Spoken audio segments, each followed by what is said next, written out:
the cardiorenal syndrome of and the diabetic complications. So let's move on with him. And Dr. Phoebe, if you're in in this Zoom meeting, if you want to say a few words, as you are my coordinator and co-coordinator, co-host from there, I'd like for you to introduce yourself and say a few words. Dr. Phoebe? So sure she's around or not. Hello? Okay, then I would go ahead and get you going, Naresh. Okay, I'll go for it, Maitli. All right. Yes. All right. Thank you very much, Maitli and team, for inviting me to do this. I tell you what, this is a great pleasure for me to try and talk to the team in India, and especially the fact that I'm from KMC and I was asked by my team from KMC, as I like to call them. I think it's thanks to them that I'm here anyway, because they got me through medical school anyway. That's why I thought I put myself down as the much I'm from KMC, because I feel spirit, I feel KMC in my bones. So, and it's just so great to have you guys here. And it was sad because I went to Madras, Chennai, Madras as we used to call it, in March this year. And I wandered around Keelpok with a couple of my friends from here. And it was a bit sad to see the old building, but it brought back fond memories of the place. So these are the disclosures, and I've got my colleague's name, Nicola Milne, there, mainly because she and I work together a lot, and a lot of the work that we've done on the slides is also thanks to Nikki as well. And those are my disclosures.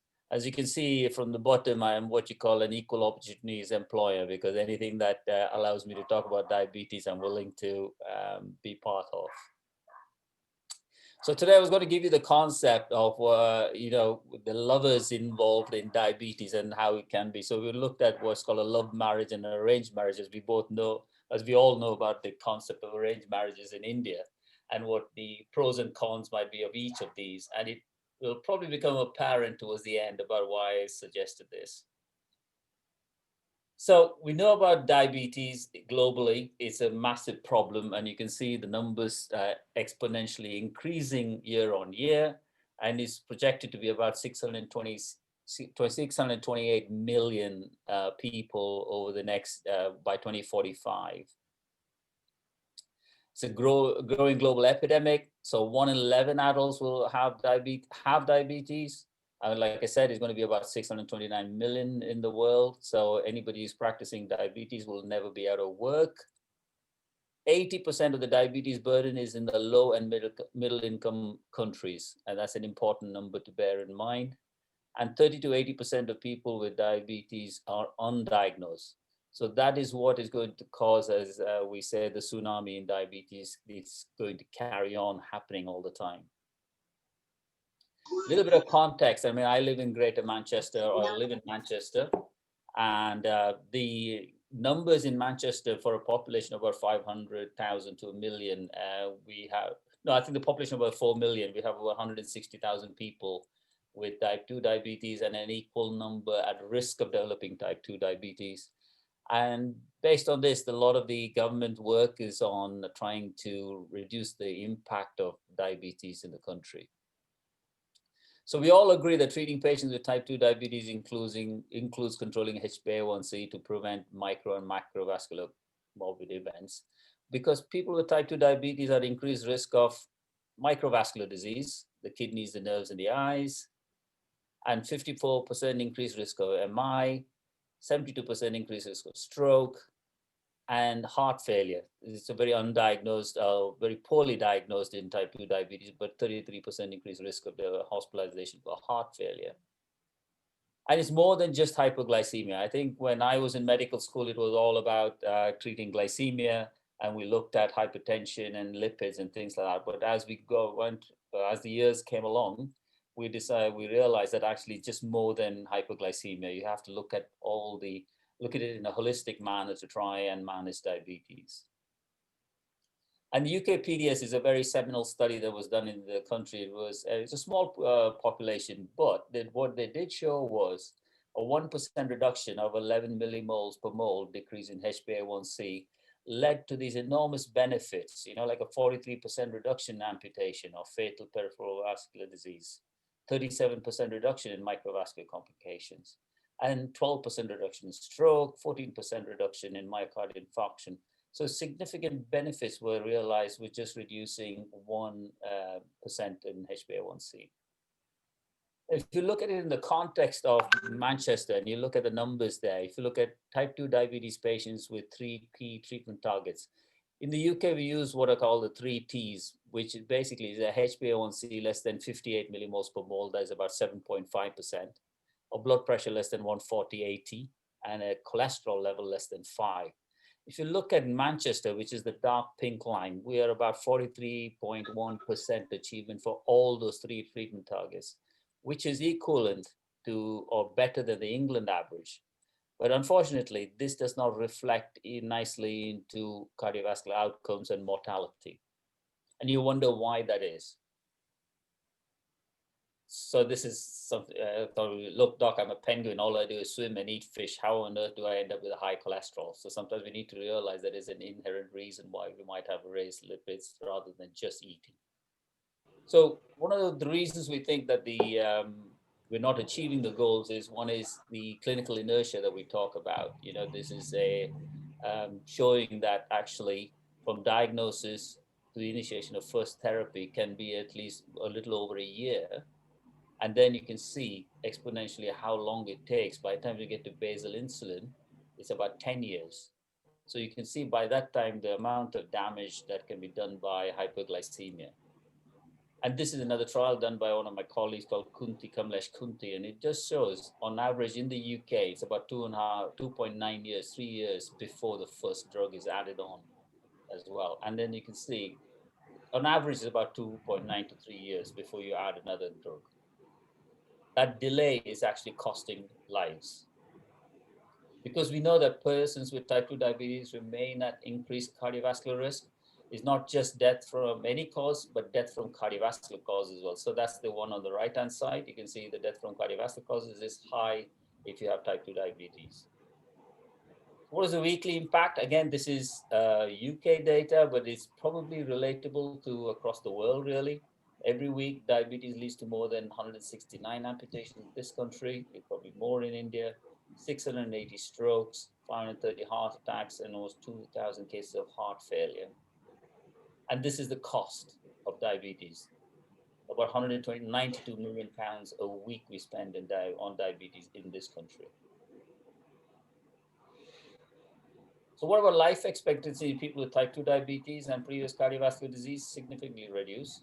So say if a normal person without diabetes, so you expect to live, let's say, about 80 years. So lots of trips to Saravana Bhavan and woodlands and everything in India. With diabetes, you expect the number of trips to reduce by 6 years. And with diabetes and cardiovascular disease, that life expectancy is down by 12 years. So heart failure is one of the things that I want to talk about today. And it's an important and an underdiagnosed complication of diabetes. It's the first complication that is not one of the first complications that not a lot of us know, actually. So if you look at it, other than peripheral arterial disease, heart failure is one of the earliest complications of diabetes that present. It is quite frequent. 68% had evidence of LV dysfunction 5 years after the type 2 diabetes diagnosis. What is important to understand there is these people have not had previous ischemic heart disease or any valvular problems that actually lead to heart failure. These people have evidence of heart failure within 5 years of diagnosis. And it's forgotten that is at least 28% of people in type 2 diabetes population had undiagnosed heart failure, and it's fatal. So if you look at it, the slide there on the right, the curves that show you that if you had heart failure with diabetes, your mortality risk is almost double of those people with diabetes and no heart failure. So besides the risk factor of the development of heart failure, type 2 diabetes also increases the risk of hospitalization for heart failure. So if you look at it here, developmental heart failure, if you have diabetes, you're at increased risk.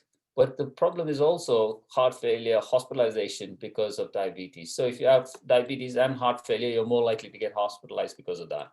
And the important thing about that is the mortality rates are much higher, as shown on this graph there. So heart failure hospitalizations represent a mark of a significant adverse subsequent prognosis.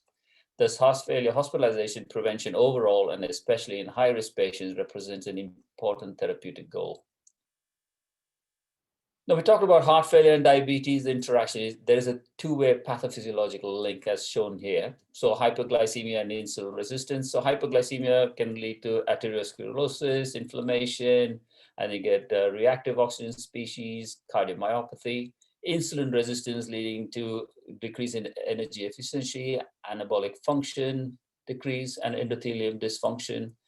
Then you can see this link between diabetes and chronic heart failure. You get a sympathetic nervous system activation leading to hypoxia, cytokines, and the sedentary lifestyle, etc., can obviously promote this two-way link. And not only that, so heart failure has a wide clinical implications, including the potential for kidney damage. So again, if you look on the left-hand side, heart failure, heart cannot meet the metabolic requirements, unable to accommodate systemic venous return, leading to worsening heart failure, which in turn leads to compensatory mechanisms to restore cardiac output, which means there's increased venous pressure. Again, like I said, sympathetic nervous system in activation, natriuresis. Then kidney damage, resulting in hypoperfusion, apoptosis, fibrosis. So the worsening kidney failure again. So the vicious cycle builds up here. And that's the important thing to think about. There is a link between heart and the kidneys that we tend not to be aware of, especially when we're managing diabetes. And a lot of places in the world, they tend to manage diabetes in silos. So I'll manage glycemia. If anything to do with the heart, they go to the cardiologist, renal, they go to the nephrologist.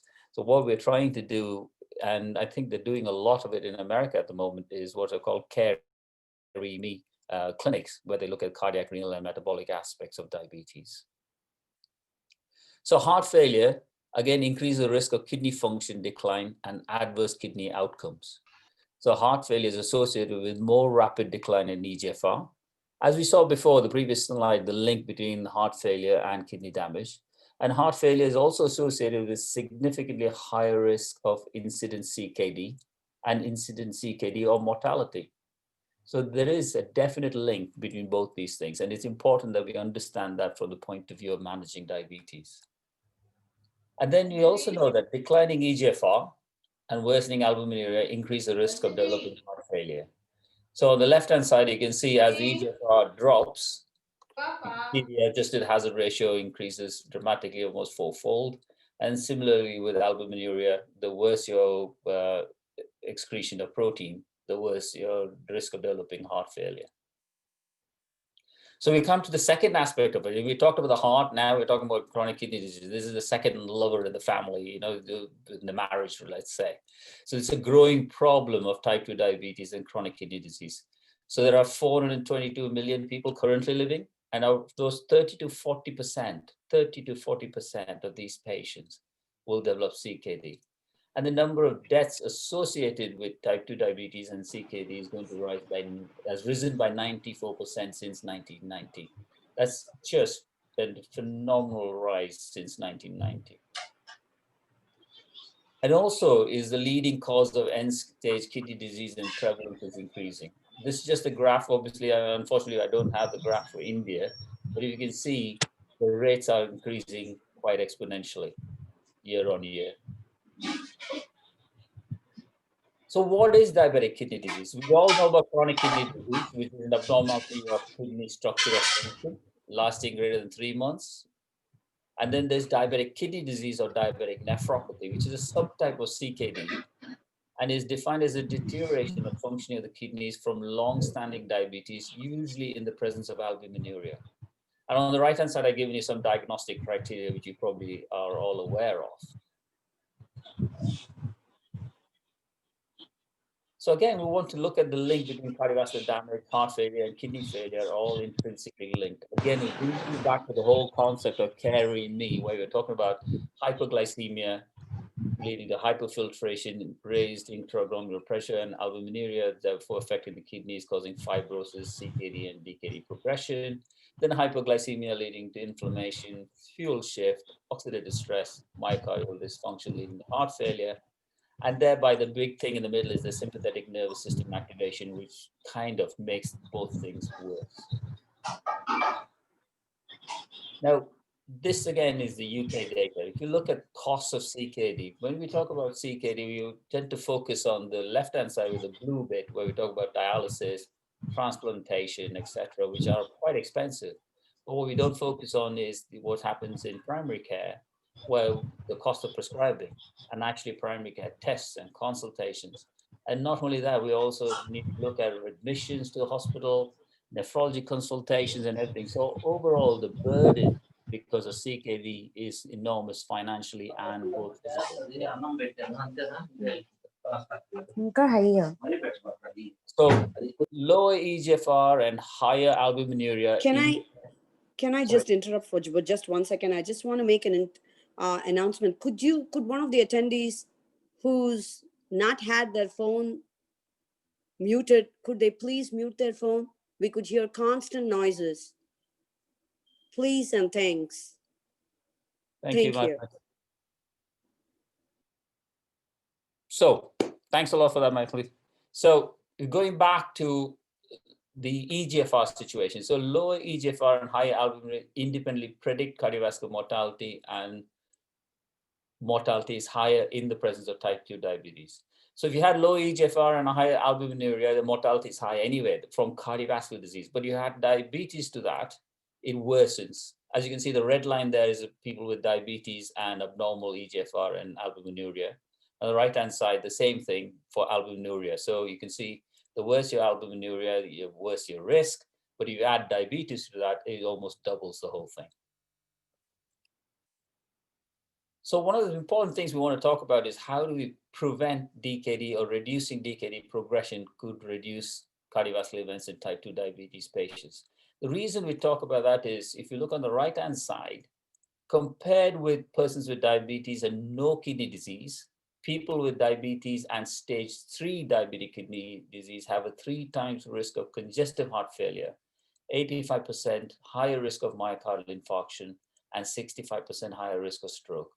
So you can see most people will not die of kidney disease, but they're more likely to die of cardiac disease, but that's dependent on them having kidney disease. So focusing on detection of DKD and preventing or slowing its progression could substantially reduce rates of CV and non-CV events in persons with diabetes. So you can see now the importance of managing renal disease as well, along with your cardiac disease and then metabolic disease as well. Over 50% of type 2 diabetes adults have CKD. This represents a large cardio-renal disease burden. And we've talked about CKD being defined as patients having stage 3 or A worse renal impairment. And you can see here, 60% with an eGFR less than 60, all right, so it's non-albuminuria renal impairment. Then you have about 13.7% who have albuminuria and renal impairment. And then you have people who have a ACR greater than 30, that is albuminuria without renal impairment. Unsurprisingly, cardio-renal disease is associated with high mortality risk in type 2 diabetes, as is shown here. So all-cause mortality, so the rates are higher if you had cardio-renal disease, heart failure, CKD. Again, the same thing. So despite this, there's a high prevalence of both undiagnosed heart failure and chronic kidney disease in type 2 diabetes. We showed the slide on the left before where there's a 28% of undiagnosed heart failure in people with type 2 diabetes. Similarly, this is on the right-hand side is data from the US where there is also undiagnosed CKD in patients with type 2 diabetes in primary care practices. Although when you get to the CKD stages 4 and 5, the diagnosis seems to improve. Earlier stages is when there's poor diagnosis. The reason that is important is if you intervene at CKD stage 3, you're more likely to have a huge impact. and reducing mortality and morbidity. So cardiorenal risk develops along a risk continuum, highlighting the importance of early prevention. So you can see that the chart before where the type 2 diabetes is diagnosed. Prior to that, patients tend to have multiple CV risk factors like smoking, overweight, hypertension, dyslipidemia, which are modifiable, obviously. And then they get diagnosed. But during that period, they've already had complications such as microvascular complications have started to develop. And therefore, they have an increasing risk of developing hospitalization for heart failure and CKD. Remember, I said that there are about 68% of people tend to have some element of heart failure within 5 years of diagnosis of diabetes. So that's where the prevention strategies will work. Now, the reason I say that is dependent on the trials that we come out now, the cardiovascular outcome trials. Some of them looked at a different population. If you look at the DECLARE trial, which had looked at dapagliflozin, it looked at this cohort that we're talking about, the prevention, the people who are in the primary care generally tend to be in that group.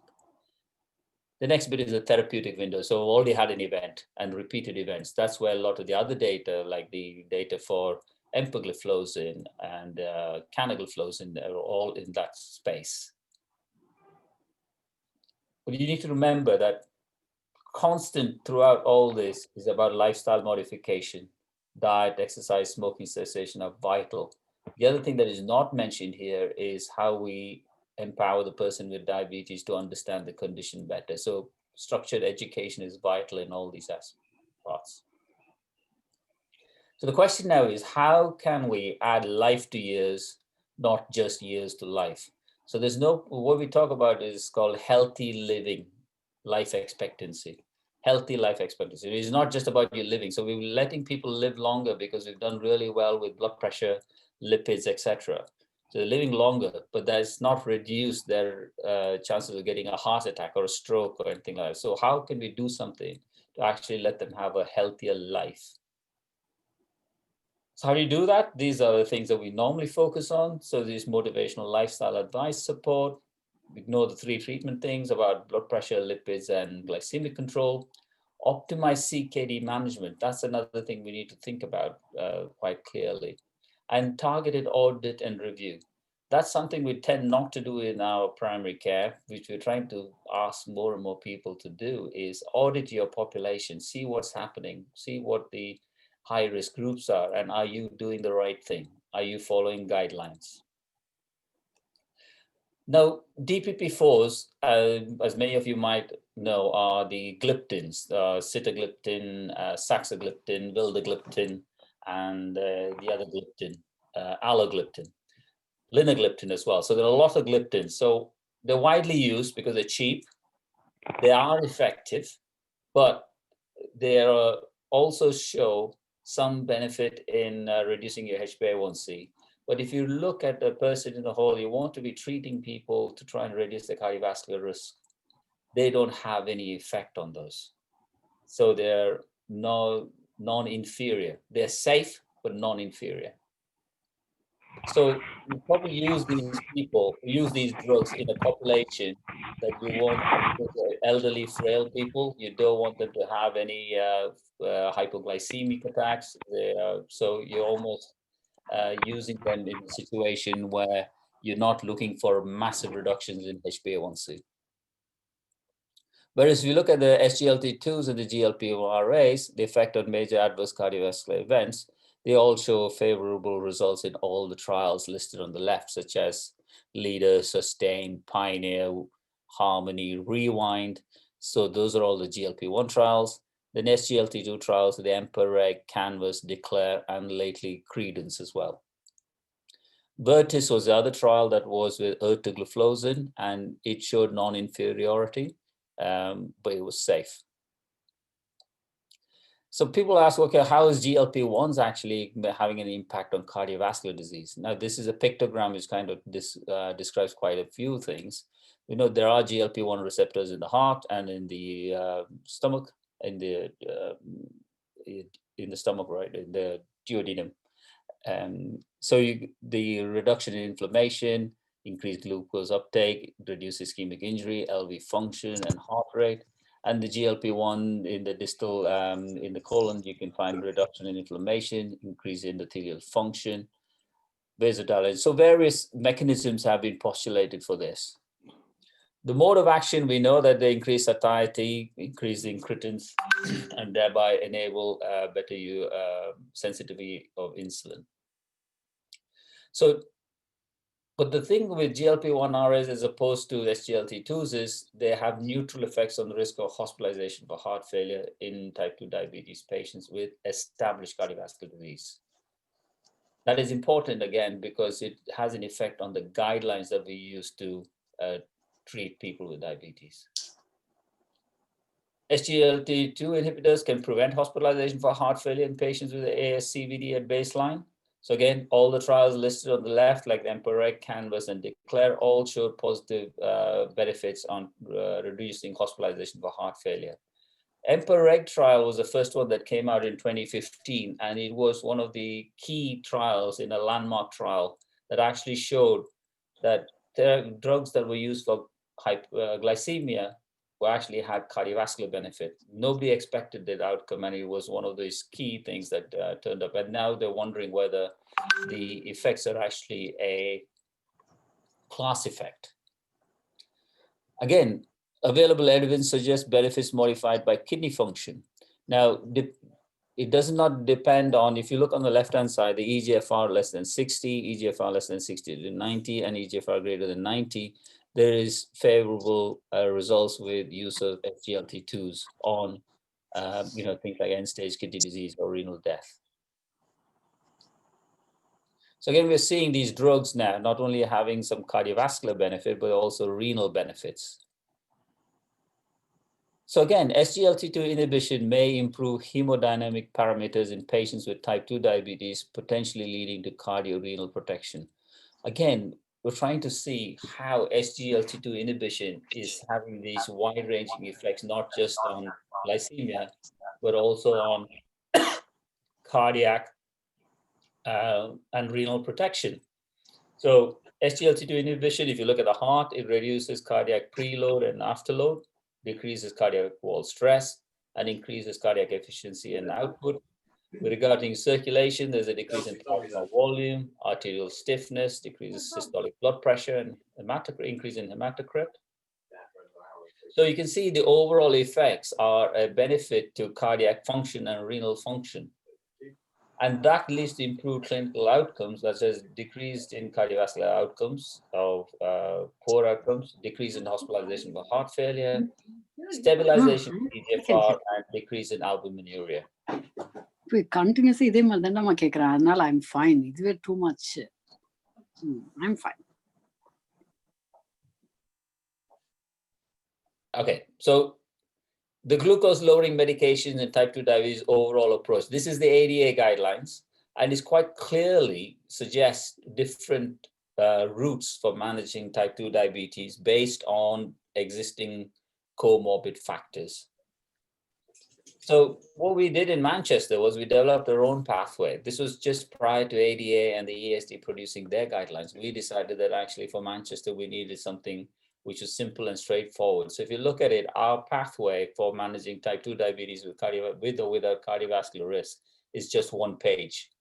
That's about it, because we felt that this is the quickest way, evidence-based. We can get our healthcare professionals, be it a nurse, doctor, pharmacist, whoever is initiating therapy to manage diabetes effectively. So we again divided. I'll go through this with regards to the ADA ESD guidelines, but it follows it very closely. Talks about different HbA1c levels and what to do with each stage. As we all know, metformin is initial therapy for everybody with lifestyle management and referral for structural education. When you get to the second line therapy, that's when you decide whether this person could do with an SGLT2, a GLP-1, or a DPP-4 based on their cardiovascular risk. Then we get a triple therapy, and then finally we have insulin therapy. I was just trying to get you to think, I just put up this case here called Meet John. Basically, he's had diabetes for 15 years. when you look at this person, his HbA1c is 67 millimoles per mole. That's close to 8 and a bit. Percent is BP, lipids are satisfactory. eGFR is very good. His microalbumin is just above normal. He has some background retinopathy, but what happened is he's diagnosed with heart failure 6 months ago. He's currently on metformin. So when we look at this guy, the important thing for us to realize is he's diagnosed with heart failure. Based on that, you decide the next treatment for him. So if you look at the guidelines now, it suggests here, if heart failure or CKD predominates, you need to go down the SGLT2 route. So in a way, it's quite simple and straightforward to think, well, actually, if you have a person with diabetes and he's got some established cardiovascular risk, is it heart failure or is it atherosclerotic cardiovascular disease? Then he will benefit from GLP-1 or an SGLT2, and it's pretty obvious what you need to do. Now, again, John, same guy, if it changes now, he's got everything's very similar, but his eGFR is low now, it's 44. His microalbumin is raised, he's got background retinopathy, and he's got CKD stage 3BA2. What is the next step? The important thing now is, like we talked about, is diabetes kidney disease management. So we talk about ABCD, which is ACE inhibitor, angiotensin receptor blockade. B is BP targeting, cardiovascular risk reduction for C, and D is for diabetes management. And again, use the chart again, and it tells you, again, on the right-hand side, heart failure or CKD predominates. You go for an SGLT2. But the problem here is his eGFR is 44. Until recently, the guidance suggested that you can't start an SGLT2 if the eGFR is less than 60. But we know from the Credence trial, which just finished recently and was published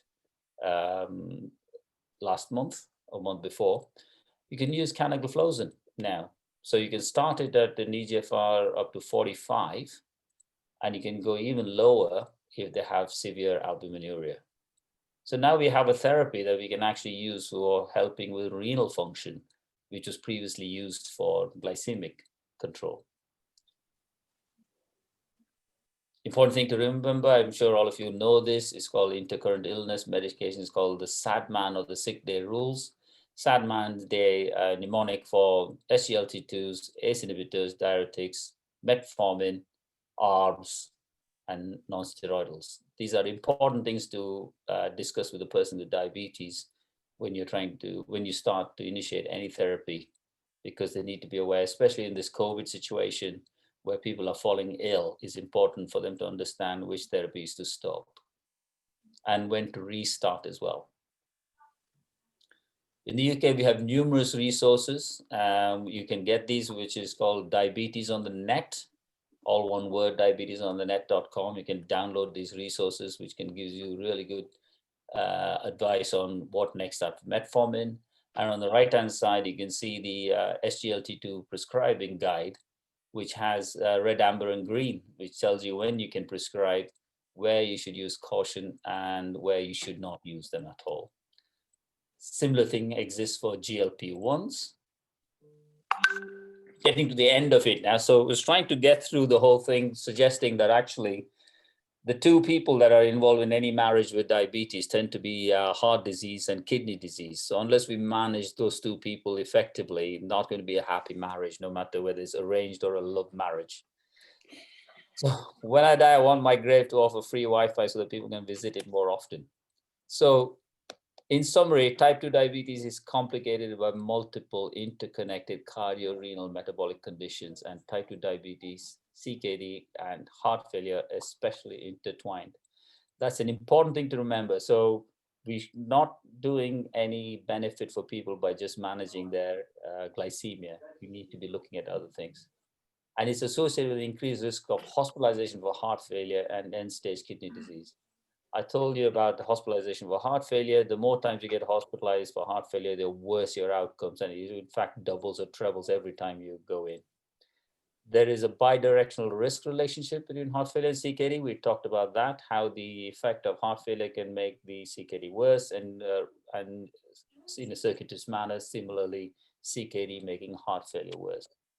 and cardio-renal risk develops along the continuum, highlighting the need for early intervention to prevent disease onset and progression. So I just thought I'll put up this thing, or the anatomy department at Keelpark Medical College. And this is the watchman who's always been there. And we visited that. And I think thanks to all my colleagues at Keelpark Medical College during my year who helped me through the medical school, Maithili and Nanda Kumar, and the numerous other gang, and helped me get to number 10 Downing Street as well with my colleague Nikki here. We were invited to Downing Street because we did some work in Manchester for diabetes. So it was a great honor to be there and representing the KMC alumni of 82. Final slide. I'll leave that for you to have a look at.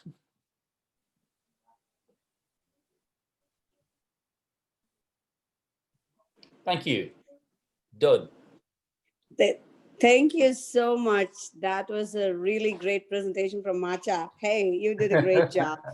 I cannot have had a better pocket guide to the management of diabetes. Seriously, I mean, I will try to institute the sad man to make every man happy and at least take him to the grave that way, at least get the good journey. Oh, so it is wonderful. It was a great presentation. Now I'm opening it to the attendees. If they have any questions, feel free to hammer our Macha. He's very resilient. All right. Thanks, Sumati. Okay. I was listening. It was brilliant. So I'll tell you what is so brilliant to be online with you guys. And thanks for asking me to do this as well. Well, yeah. So if I may ask you to share your slides, that would be great. I mean, if it's possible, that's one thing. And then if there's any questions, people can post on the chat, I think the part of group chat or whatever, and then probably they can ask me. Otherwise, we can kind of close it right now. And thank you so much, Naresh. It was a great presentation. Thanks, everyone. Thank you, everyone. See you guys. Hi, Maithili. Hi, Naresh. Hiya. You all right? You okay? Okay, fine. All good? Hi. Is there anyone who has any questions? Yes. Hey, great presentation. This is Kalpana from US. Hiya. Hey. So it was really good to see, like, I practice hospitalist medicine here, and it's really a great honor to listen to your talk. So in India, I was wondering, all these medicines are available? You're talking about the SGLT2? Yeah. And everything available. Yes. And how expensive are they? They can afford all the patients there? I don't know. I think it is affordable. I think the thing in India is they have so many combination therapies. You know, when I went to India, I was doing a talk in Jaipur and I met so many companies there. And all of them have so many combination therapies. And also they've produced generic SGLT2s already. So okay, that's good to know. The problem with that, though, Kalpana, is there is no data on their efficacy because people will say it's all a class effect. But if you look at the classes here itself, there's a lot of differences in between the drugs. So I would be a bit wary about using those therapies which are generic with no evidence base. Okay. That's my worry in India. That's good to know. Availability is not an issue at all. Availability is there. As he says, recently also I've seen plenty of combinations, everything is there. Price is not too expensive compared to the other stuff, what's available. Price and availability is not a big deal at all. No.